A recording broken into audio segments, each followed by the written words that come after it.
Today, your favorite panel-like ladies are going to be discussing our favorite shows from 2019 that featured some Latinx players or Latinx storylines. I mean, listen, we're gonna talk about like our favorite shows that featured Latinx actors, but also like what we would like to see more in those spaces too.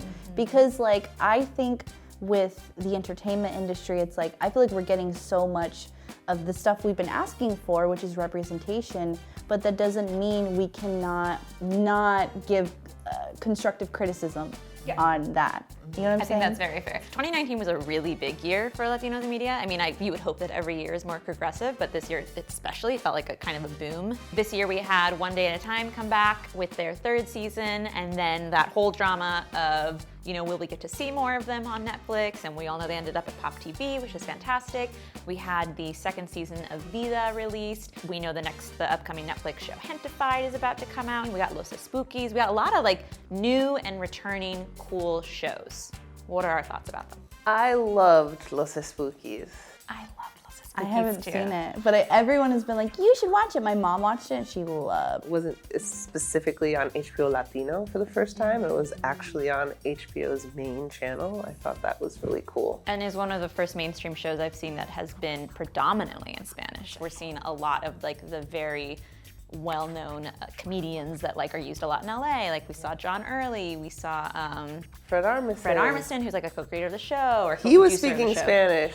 He was Really? doing a good job. Yeah, he was doing getting a in good there. job. I love him. What I want to know from you guys is like, what kind of storylines in these Latinx shows would you like to see more of? To go back to like Los Spookies as an example, they, I don't think, had this added burden of needing to represent their culture in a certain way, and it opened them up to getting to do this like crazy range of comedy that just kind of is situational and more about the funny characters, which I applaud all the shows that are able to do something that is more like political and relevant. But in terms of the media I want to consume, especially because we work in the digital Latino space where we're already thinking so much about the politics of everything, that to get to watch a show that is reflective of Latino culture, but is just so funny and wild and wacky. I'm like, give me more of those kinds of shows. Like, I want to make more of those kinds of shows. It's a must watch. I know, I gotta watch it. I gotta watch it. To talk about another show that kind of does the same thing as like On My Block, where it's not specifically about being Latino in the 21st century, but it is about Latinos in the 21st century. I really like the way that they have just normalized Latinidad and made it a part of the story, where it isn't like the central focus. And I think that's part of why that show is so successful, is that it appeals to such a broad audience. That show is just so amazing because it's trying to talk about all these issues within our culture. Quinceañeras, like that was the first episode. Depression, like getting your green card, like all of these really important issues that we have to deal with.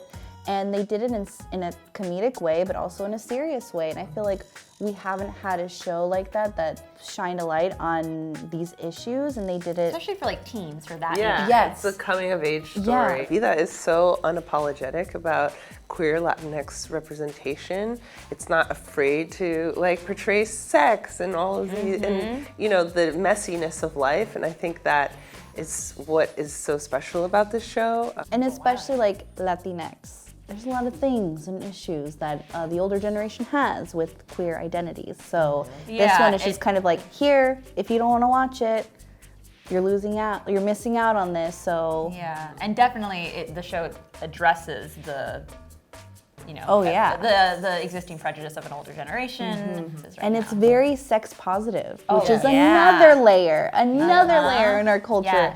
Yes. That is where it's like really unapologetic. Yeah. Go Vida.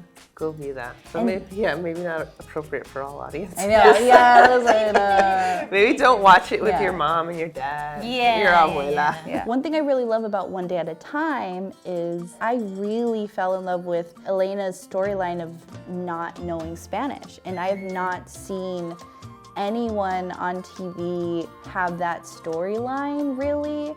And I think that was very important that they take these little things and it's almost like checking them off.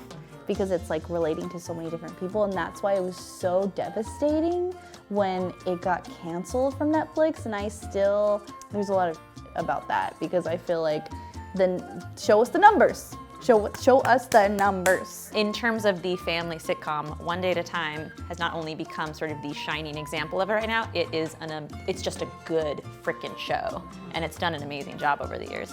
Another thing that I really loved about One Day at a Time is, and that I'm glad that it's getting another season at Pop TV, was the multi-generational household, which is what Jane the Virgin had been doing, which was like, for me, one of the first times I'd seen it on, English language television portraying our culture accurately. And Jane the Virgin just ended this year, and such a great run of a show. I mean, it's true. We have to give them props for how creative and experimental and just like really fun and bold that show was. I mean, so great.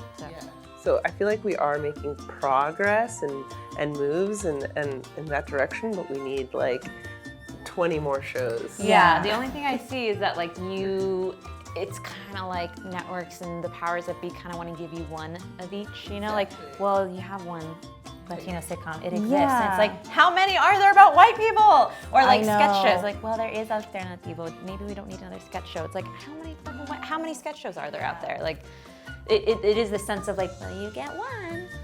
I also think we haven't seen enough like Afro-Latinx narratives. Oh, for sure. And I know we will, I think, see that in some upcoming shows that are slated for next year. But even then, it's like one or two, we need more of that. I feel like there's just so much goodness that our culture is, like so much like, I know it's hard to put it into one show and to represent everyone. And my thing is that it shouldn't. Like, no show should have that burden. And I think a lot of times, a lot of the struggles that these different shows can face is that expectation and that pressure, and I think it kind of limits what a show can do. And I feel like we can relate to that creating content for Better Life, because like my identity doesn't, expand like all of the culture. Like it's just one tiny thing, and like I feel like that's the issue that we all deal with is like how do we represent everyone and make everyone happy?